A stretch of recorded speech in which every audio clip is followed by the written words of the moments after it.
السلام علیکم ناظرین، ابھی لاہور اور گجرات میں زلزلے کے شدید جھٹکے لگے ہیں اور اس کی شدت کا بھی اندازہ لگایا جا رہا ہے کہ یہ کس نوعیت کا زلزلہ تھا۔ بہت شدید زلزلہ تھا، لوگ گھروں سے باہر نکل آئے تھے، زلزلے کی اتنی زیادہ شدت تھی، لوگ ایک بار ڈر گئے تھے اور کلمہ طیبہ کا ورد کر رہے تھے۔ میں بات کرنا ابھی اس لیے چاہ رہا ہوں کیونکہ یہ جو ہمارے معاشرے میں ظلم اور بربریت کا نظام جاری ہو گیا ہے۔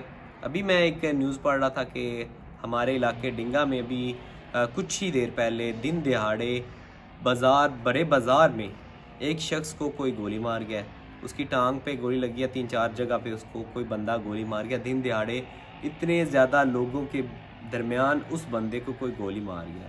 اور یہ جو اللہ تعالیٰ کے عذاب آتے ہیں، اللہ تعالیٰ قرآن پاک میں پچھلی قوموں کا اسی لیے ذکر کیا جاتا ہے کہ ہم لوگ اس سے عبرت حاصل کریں۔ ہم لوگ اس سے عبرت حاصل نہیں کر رہے۔ قوم نوح پر اللہ تعالیٰ نے پانی کا عذاب بھیجا۔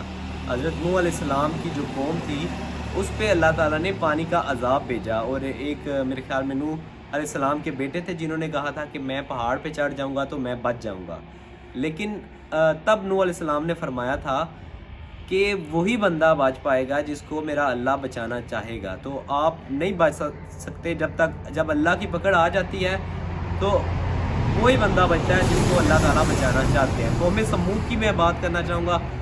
وہ لوگ اتنے طاقتور تھے اور دنیا کو چیلنج کرتے تھے کہ ہم سے بڑا کوئی طاقتور دنیا میں نہیں ہے، کوئی بندہ ہے، کوئی چیز ایسی ہے جو ہم سے بھی طاقتور ہے تو ہمارے سامنے آئے۔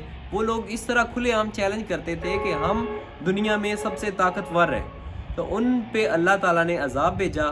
ایک فرشتے نے چیخ ماری جس سے ان کے کلیجے پھٹ گئے۔ اللہ تعالیٰ نے دوسری قوموں پہ جو عذاب بھیجے ہیں ان کا قرآن پاک میں بار بار اسی لیے ذکر کیا جاتا ہے کہ ہم لوگ عبرت حاصل کریں۔ اس قوم پہ اللہ تعالیٰ نے عذاب بھیجا، فرشتے نے چیخ ماری، ان کے کلیجے پھٹ گئے اور زلزلہ آیا، شدید زلزلہ آیا جس کی وجہ سے زمین پھٹ گئی اور وہ لوگ وہاں پہ غرق ہو گئے۔ ہم لوگوں کو ان چیزوں سے ہمیں قرآن پاک پڑھنا چاہیے، ہمیں سبق سیکھنا چاہیے۔ دوسری قومیں جو چیزیں فالو کر رہی تھی جن کی وجہ سے ان پہ عذاب آئے، ہمیں ان چیزوں کو نہیں فالو کرنا چاہیے۔ یہ جو ہم پہ عذاب آتے ہیں، یہ آج جو زلزلہ آیا ہے جس کی شدت اب ہمارے معاشرے میں آپ دیکھیں لاہور میں کتنا کرائم ہو رہا ہے۔ ابھی گجرات کی میں بات کروں تو ابھی میں نے آپ کو ایک واقعہ ڈنگے کا بتا دیا ابھی جو ریسنٹلی ہوا ہے۔ تو یہ اللہ تعالیٰ معاف کرے، یہ جب تک معاشرے میں ظلم ہو رہا ہے، یہ جو مجھے جو لگتا ہے کہ یہ جو معاشرے میں ہمارے ظلم اور ناانصافی ہو رہی ہے، اسی وجہ سے یہ جو اللہ تعالیٰ کے عذاب آتے ہیں قوموں کو، اسی وجہ سے آتے ہیں۔ اللہ تعالیٰ معاف کرے ہمیں اور اچھے اعمال